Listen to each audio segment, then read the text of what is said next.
Fala, nação santista, tudo bem com vocês? Excelente sexta-feira a todos. Amanhã tem jogo importantíssimo do Santos, jogo que abre a quarta rodada do Campeonato Brasileiro às 16 horas, contra um Cruzeiro forte, um Cruzeiro que iniciou mal o Campeonato Brasileiro com derrota para o Corinthians por 2-1 fora de casa, que é um resultado aceitável. Depois o Cruzeiro venceu o Bragantino por 3-0 na casa do Bragantino, o jogo que o Cruzeiro jogou com um a mais, por isso teve tanta facilidade no resultado final, no placar da partida, e depois ganhou do Grêmio em Minas por 1-0, jogo que muita gente colocava o Grêmio como favorito por conta de Suárez, e o Cruzeiro foi lá e venceu e foi dominante na maioria do jogo. Então o Cruzeiro nesse momento tem 6 pontos conquistados na competição, está na frente do Santos, porém o Santos também vem de vitória contra o América Mineiro na Vila, vitória sofrida, né? Vitória com emoção ali, já na segunda etapa por 3-2, jogo em que a defesa do Santos sofreu, mas o ataque conseguiu ser mais criativo.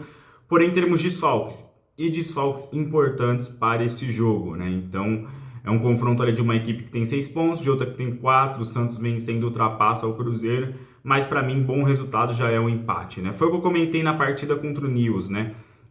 O Santos deveria vencer, teria que vencer pela situação da tabela, mas o empate seria um bom resultado. Isso foi comprovado, né? O jogo contra o Nils no meio de semana, o Santos estava segurando o jogo até os 35 minutos do segundo tempo. Teve chances, inclusive, de abrir o placar com o Lucas Braga, que falhou bizonhamente, perdeu um gol inacreditável dentro da pequena área.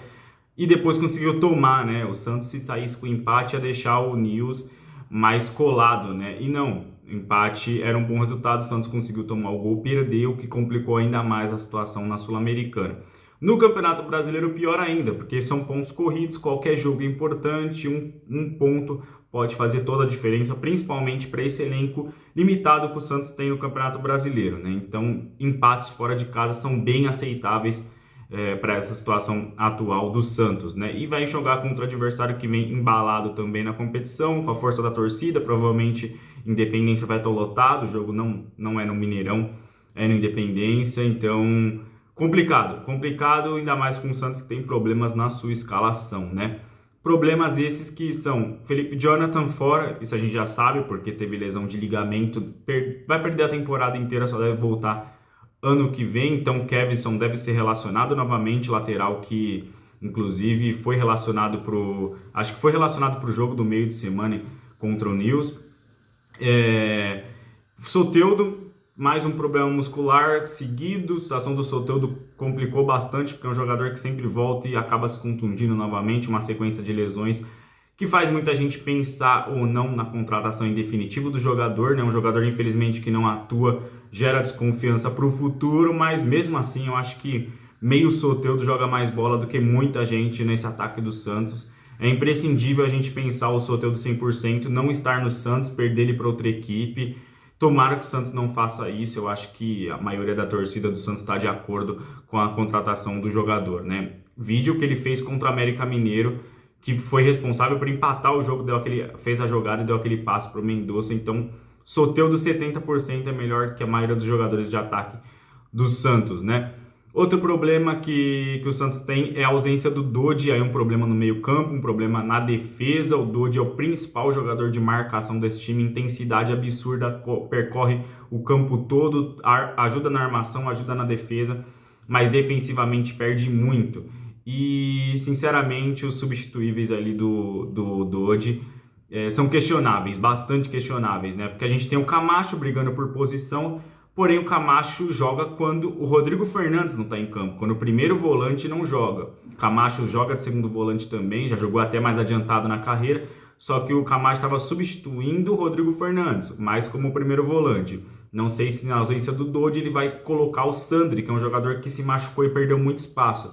Não estava tão mal no Campeonato Paulista até se machucar, estava líder de desarmes do Santos na competição, teve aquela lesão contra a Portuguesa, ficou de fora, depois na volta não teve mais oportunidades. Também briga por posição, mas sinceramente eu acho que o Camacho deve ser titular ali. É aquilo que eu digo, né? Um jogador que só passa para o lado, não tenta jogada em profundidade, não faz além do básico, faz o feijão com arroz, ainda às vezes erra esse feijão com arroz. Complicado. Eu colocaria um jogador que tem mais poder em profundidade, jogador que passa mais para frente, que é o Sandri, mas acho que o Odair vai colocar o Camacho. Sem muitas dúvidas, acho que na escalação inicial do Santos deve começar com o João Paulo no gol, Natan na lateral direita, lembrando que o João Lucas já está à disposição, mas deve continuar Natan. Na zaga, Messias, ia falar Messias Eduardo Bauerman, na zaga, Messias, e aí temos outro problema que é a ausência do Eduardo Bauerman, que eu tinha até esquecido, foi expulso no jogo contra a América, então não pode jogar. E aí entra uma disputa entre Maicon e Joaquim. Sinceramente, para mim não tem disputa nenhuma, tem que ser o Joaquim. O Maicon não tem condições de atuar. As últimas atuações dele deixaram a torcida do Santos apavorado, principalmente naquele jogo contra o Ituano, que no último gol do Ituano ele vai andando para a bola, não alcança o jogador, claramente abaixo do físico ideal para um jogador profissional, né? Principalmente para um zagueiro que às vezes precisa daquele arranque para chegar num atacante que geralmente já é mais veloz naturalmente, né? Então tem que ser o Joaquim, mesmo voltando de lesão também, mesmo tendo feito essa partida contra o Ituano muito ruim e outras que ele falhou, para mim não tem discussão, tem que ser Joaquim ou até mesmo Alex ou qualquer outro zagueiro disponível ali para jogar, né? Maicon para mim não tem mais condições. Na lateral esquerda, Lucas Pires com muitas e muitas ressalvas também. O Kevson acho que vai demorar para receber chance, foi recém-promovido do Sub-20. Para mim é mais jogador, só que é mais jogador na base, né? Um jogador mais físico, mais intenso na base. O Lucas Pires também era muito intenso na base, muito acima da média na base, e no profissional não está se mostrando. Então, não tem outra opção, é Lucas Pires na lateral esquerda. No meio-campo, o Santos deve jogar com Rodrigo Fernandes, que depois de 4 rodadas, não está suspenso, que é praticamente um milagre. Depois de 3 rodadas não está suspenso, que é praticamente um milagre, quer dizer que ele não tomou cartão em um jogo. E no lugar dele deve ser Camacho, pode ser o Sandri também, né? No meio-campo, Lucas Lima, e no ataque aí pode ter algumas mudanças, apesar de eu não acreditar muito. O Santos deve jogar com o Mendonça, que jogou bem os últimos 2 jogos, aí, tanto com o América Mineiro quanto o jogo contra o Newell's na Argentina.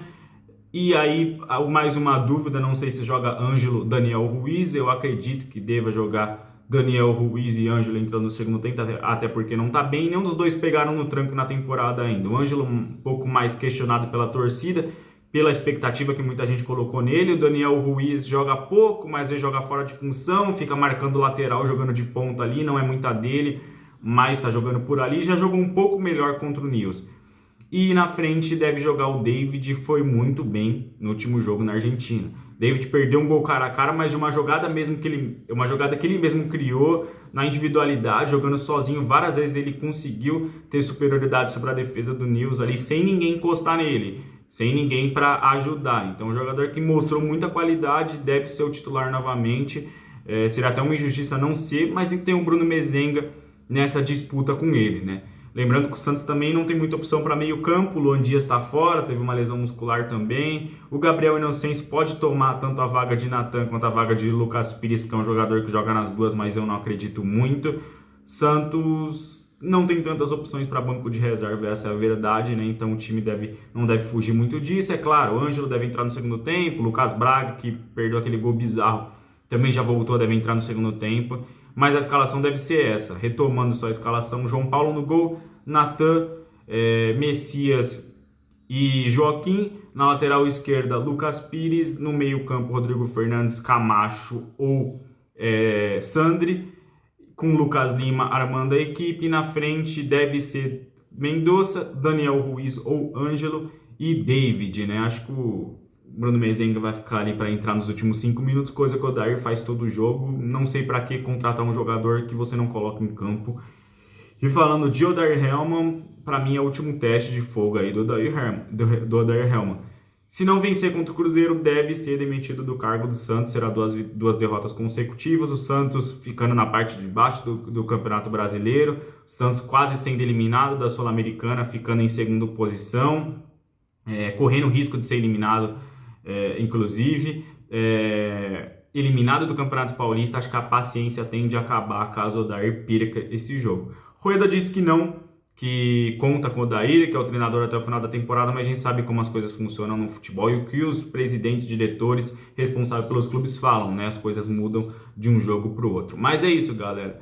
Jogo muito importante contra o Cruzeiro. Para mim, empate é um bom resultado e o Santos tem que somar pontos nesse Campeonato Brasileiro. rumo aos 45 ou 46 pontos para se livrar de qualquer sombra de rebaixamento. É isso, valeu e até o próximo vídeo.